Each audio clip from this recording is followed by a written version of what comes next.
bagaimana mencapai ketenangan batin. Bimbingan Dharma dan meditasi 052.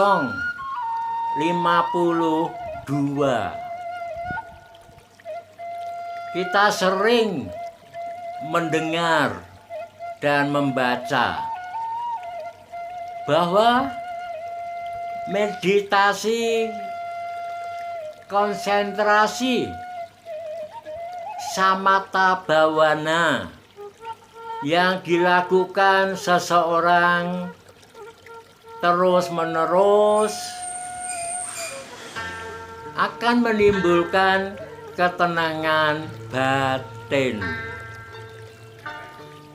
Dan kita sering mendengar bahwa seseorang yang melakukan meditasi konsentrasi bercerita bahwa dia berada di dalam ketenangan.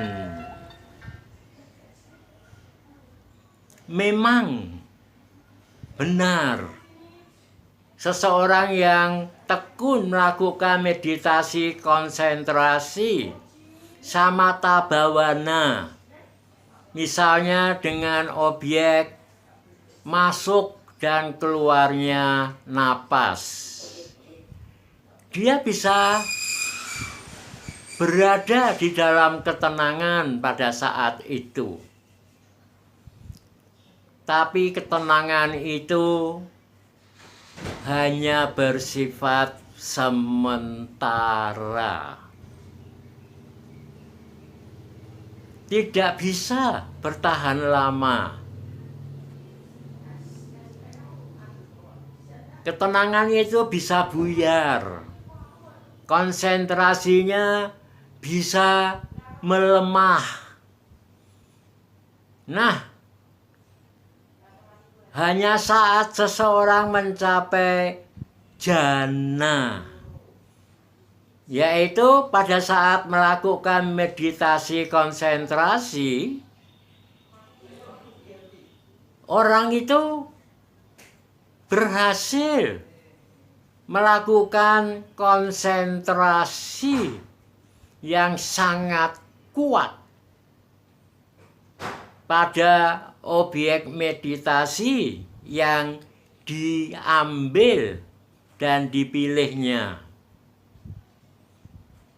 Pada saat itu, konsentrasi pikirannya sangat kuat pada objek meditasi itu, sehingga kekotoran batin yang merintangi konsentrasi yang dilakukan oleh seseorang bisa berhenti, mengendap untuk sementara pada saat konsentrasinya kuat. Begitu konsentrasinya melemah,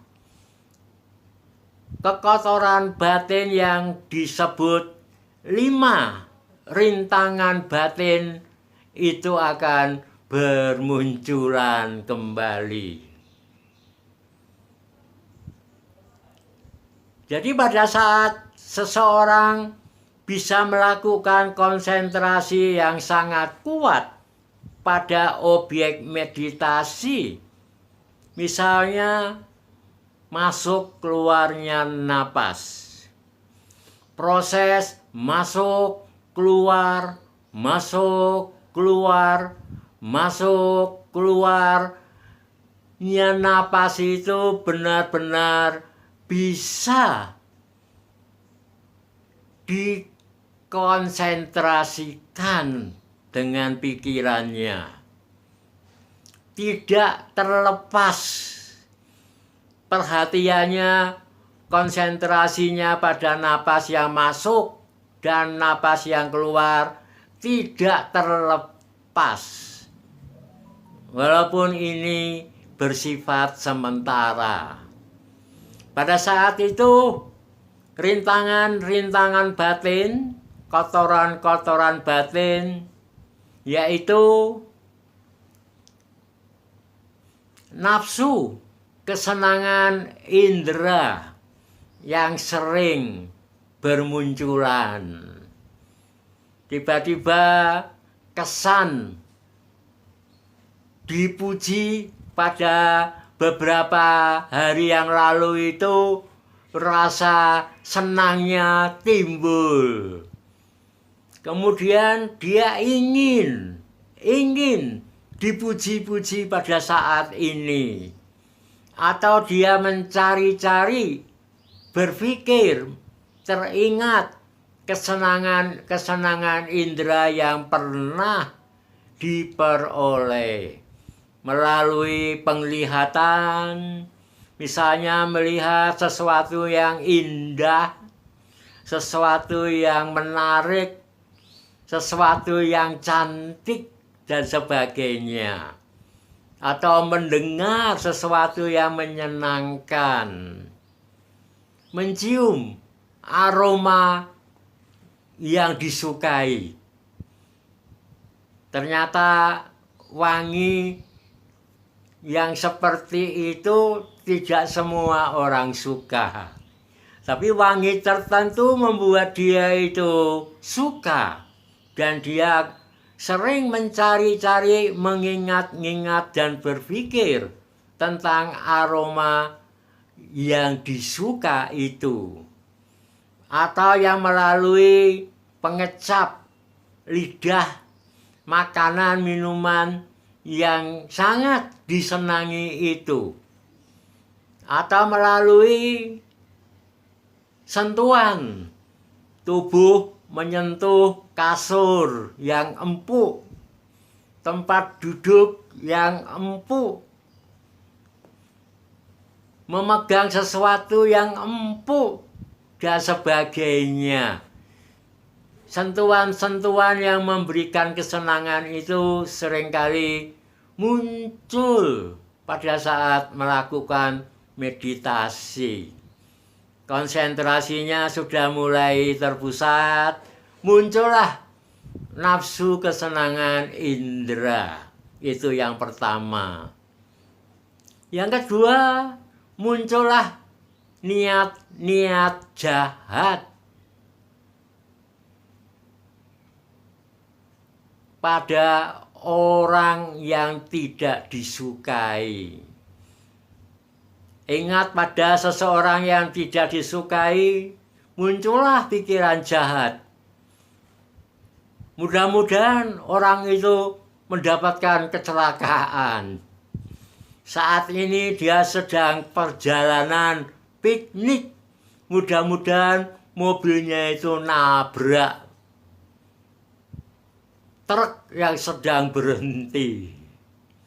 Ya, muncul bermacam-macam niat jahat, sehingga konsentrasinya melemah, rintangan-rintangan batin terus bermunculan.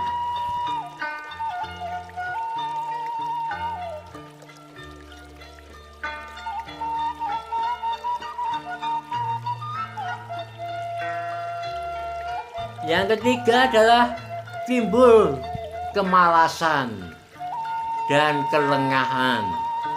Kesadarannya berkurang. Timbul malas, bosan. Yang keempat, timbul kegelisahan dan kecemasan. Kok nggak tenang-tenang ya? Kok meditasi saya ini kok tidak maju-maju? Gelisah, cemas. Yang kelima adalah muncul keraguan-raguan. Apakah cara melakukan meditasi ini tidak tepat? Apakah saya salah menerima penjelasan tentang cara meditasi yang saya dengar? Apakah saya ini mampu melakukan konsentrasi dan sebagainya.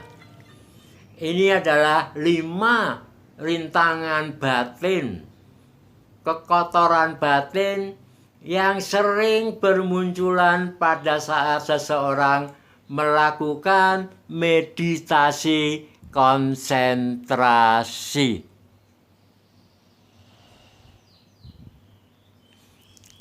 Sehingga konsentrasinya melemah. Apabila seseorang mampu dengan semangat, dengan kebijaksanaan, dengan terus-menerus mengembangkan konsentrasinya, maka konsentrasi itu akan menjadi makin kuat, dan makin kuat. 5 rintangan batin tadi akan sementara mengendap, tidak bermunculan. Pada saat itu muncullah faktor-faktor, kondisi-kondisi jana. Jana pertama ada 5 faktor.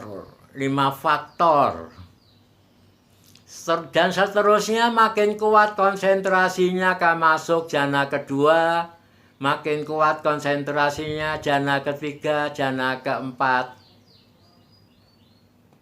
Dan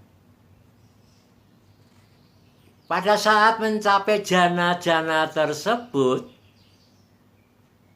5 rintangan batin tadi tidak pernah bermunculan untuk sementara. Pada saat mencapai jana-jana tersebut, 5 faktor bermunculan. Pada faktor yang keempat atau kelima, faktor penunggalan pikiran yang sangat kuat pada objek meditasi, bahkan mencapai keseimbangan batin. Pada saat itulah ketenangan batin benar-benar tercapai. Seseorang akan mampu berdiam di dalam ketenangan batin untuk waktu yang lama. Bahkan pada saat mencapai keahlian di dalam jana, dia bisa menetapkan waktu berada di dalam jana selama 1 jam atau 2 jam. Inilah ketenangan batin yang sesungguhnya. Bukan ketenangan batin sesaat, 2 saat, 1 menit. Itu belum ketenangan batin. Dan batinnya akan mudah goyah. Pada saat konsentrasinya melemah, jana itu akan lenyap. Terima kasih. Berjuanglah untuk mencapai jana ketenangan batin.